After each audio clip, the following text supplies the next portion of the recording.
Dirty, cheating, buying the referee, robbery, rigged. Words like these have long been attached to the historical journey of the South Korea national team at the 2002 World Cup. Over the years, hundreds of YouTube videos created by content makers have tried to explain how South Korea managed to defeat major football powers and reach the semifinals of the World Cup through what many call distorted refereeing. There are countless clips with millions of views, edited together to highlight controversial moments that supposedly prove how South Korea cheated. Alongside those videos are endless, heated arguments across social media platforms, debates that have continued for more than 2 decades and still show no sign of ending. All of this has deeply shaped the perception of many football fans. For countless people, South Korea's run in 2002 has become a symbol of corruption, injustice, and the darker side of football. But have we ever stopped to consider something else? Instead of simply believing everything that widespread assumptions tell us, why don't we try to search for the full truth ourselves? Was everything South Korea achieved in the 2002 World Cup really just the result of referees helping them? Did they reach the semifinals without effort, without sacrifice, without the sweat and exhaustion that every football team must endure? Because sometimes, half of the truth can be even more dangerous than a lie. When a story is told in an overly simple way, people easily forget that football, just like history, rarely exists in only 2 colors, black and white. The 2002 World Cup was already an unusual tournament from the very beginning. It was the first World Cup ever held in Asia, and also the first to be hosted by 2 countries, South Korea and Japan. But what made that tournament truly remarkable was not just the location, it was the series of shocks that happened on the pitch. The defending world champions France were eliminated in the group stage. Argentina also exited early. Portugal suffered a shocking defeat against the United States in a chaotic match. Teams that were considered underdogs suddenly became the ones rewriting the order of the tournament. And in the middle of that unpredictable environment, South Korea, entering the competition as outsiders, quietly began their journey, one that would eventually shake the football world. At that time, the Asian side was not highly rated, but under the leadership of Goose Hiddink, they transformed into a team with remarkable tactical discipline, outstanding physical fitness, and a fighting spirit that seemed almost endless. They survived the group stage. Then they faced Italy, and it was here that one of the most controversial stories in World Cup history truly began. The match between South Korea and Italy was far from ordinary. It was tense, chaotic, and full of physical challenges. There were moments of controversy. There were refereeing decisions that made the Italian players furious. And from that moment onward, a narrative began to form. Italy lost, and in the memory of many fans, the reason for that defeat can be summarized in just one word: the referee. But football is rarely that simple. Yes, the match included controversial decisions. No one denies that. Even referee Byron Moreno later admitted that he had made mistakes in some situations. But refereeing mistakes are not rare in football. We have seen Maradona's hand of God, a goal that many still celebrate as a symbol, despite being clearly illegal. We have witnessed hundreds, perhaps thousands, of offside goals that were mistakenly allowed to stand.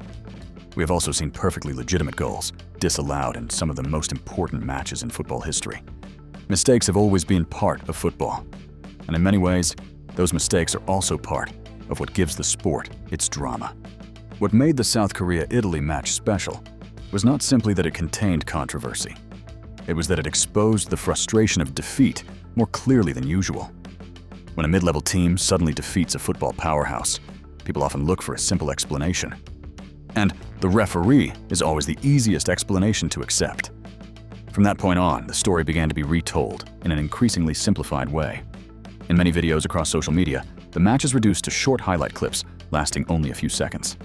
Controversial moments are replayed again and again, dozens of times, sometimes hundreds, until it feels as if the entire match consisted only of those incidents. Other details slowly disappear. Few people talk about how South Korea ran more throughout the match. Few people mention that they created more chances. Few people remember that Italy spent long stretches of the game defending under pressure. Because once a story has been framed as a robbery, every other detail becomes irrelevant. And so the narrative continues to repeat itself year after year. Some people have never even watched the full match, yet they confidently declare that South Korea cheating. That is one of the fascinating aspects of the internet. When a story is repeated enough times, it eventually becomes truth in the eyes of many people. But if the match against Italy was controversial, then the quarterfinal between South Korea and Spain, only a few days later, made the debate explode even further. Spain at that time was a very strong team with several star players. The match between the two sides was extremely tense. But what made that game famous was not the goals. It was the goals that were not allowed. Spain managed to put the ball into South Korea's net twice. Both goals were disallowed. One was ruled offside. The other was ruled out because the ball was believed to have gone out of play before the cross was delivered. Spanish media reacted with fury. Major newspapers published headlines filled with outrage. Many commentators described the decisions as some of the worst refereeing mistakes in World Cup history. But once again, controversy is not the same as proof. To this day, no official investigation has ever concluded that those matches were fixed. There is no document proving that South Korea bought referees. There is no evidence showing that their players cheated. What exists are controversial refereeing decisions, something that has happened in countless football matches before and after. But because two major European teams were eliminated, the story became much bigger. After the victory over Italy, another incident also attracted global attention. The player who scored the golden goal for South Korea in that match was An Jung-hwan. At the time, he was playing for Perugia in Italy's Serie A. Just a few days after Italy's elimination, the president of Perugia announced that the club would not keep a player who had betrayed Italian football. But betrayed for what? For simply doing his job and representing his country? Sadly, An Jung-hwan's contract was terminated. A player who had just become the hero of an entire nation suddenly lost his club in Europe, simply because he scored a goal against the Italian national team.